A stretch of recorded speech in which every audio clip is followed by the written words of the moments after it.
My very first experience with Chabad was in the Virgin Islands, of all places. It was Hanukkah time, and I was on a cruise with my family. And we had gotten off the cruise, and at the front of the cruise ship were these young men, and they were handing out Hanukkah menorahs. And my father had taken one from the boys, and he went to go reach inside of his pocket to go pay for it. And they said, no, we don't want money from you. We want a commitment. What's the commitment? You must promise to light the menorah with your children every night till the end of Hanukkah.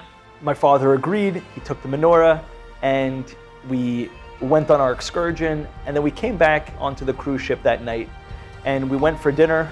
As always in the cruise ships, the way that it works is you have these gigantic atriums where 2,000 or 3,000 people sit on different levels. And we were sitting right in the middle, dead center of the atrium.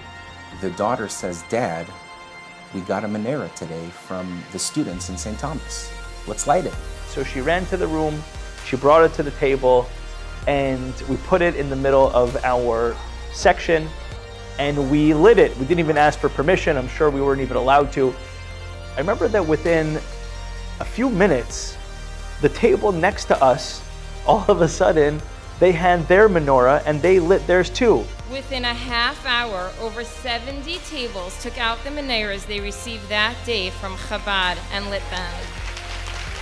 And then another one, and another one, and another one, another one, until the entire atrium was lit up with these Hanukkah menorahs. The entire cafeteria was lit with the holiness and the beauty of Hanukkah. In the deepest, darkest part of the night, there was these menorahs that were lit. Sailing away from the harbor in the middle of the Caribbean Sea, you had an entire ship that was filled with the Kedusha, with the Halakite, with the light of the menorah, with the light of the Geula. These all came from these Bachrim. They never even knew what effect they had because they didn't get to experience the fruits of their labor. 5 years later, on Hanukkah, I get a call from a younger man in Montreal, Avram Simmons. And he tells me, Usher, you'll never believe it.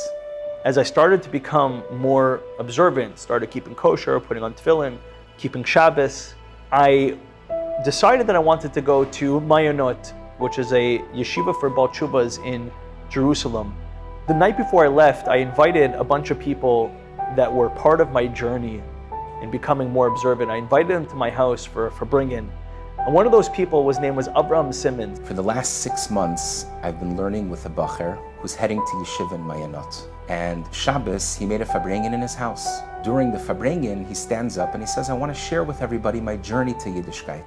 I decided at the farbrengen to tell over that story from that menorah from the Virgin Islands.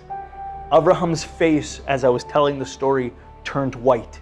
He said, Beryl, I was that bacher that gave you and your father that menorah. I was on shlichus on that island in that year, and both of our minds were absolutely blown how the whole thing came full circle. Henya used to always tell me, and she always used to say, and we lived by this motto, The Rebbe taught us all not just to build an institution, a big center, or only to care about our balabatim, but rather to build Klal Yisrael, a lummi, each of us in our shtetlach, one by one, and thereby the entire Jewish world.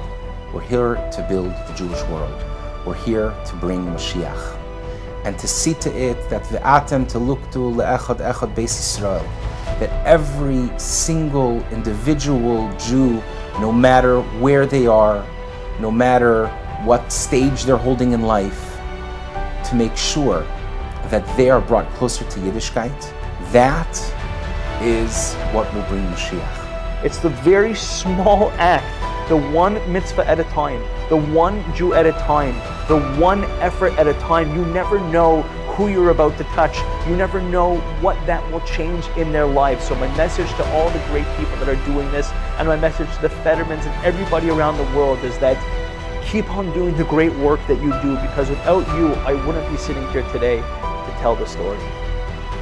Our one mitzvah, our one reaching out to another Yid has the potential to be machriya sakaf you have the koyach, the infinite koyach of HaKadosh Baruch Hu to be able to bring Moshiach b'poel mamish.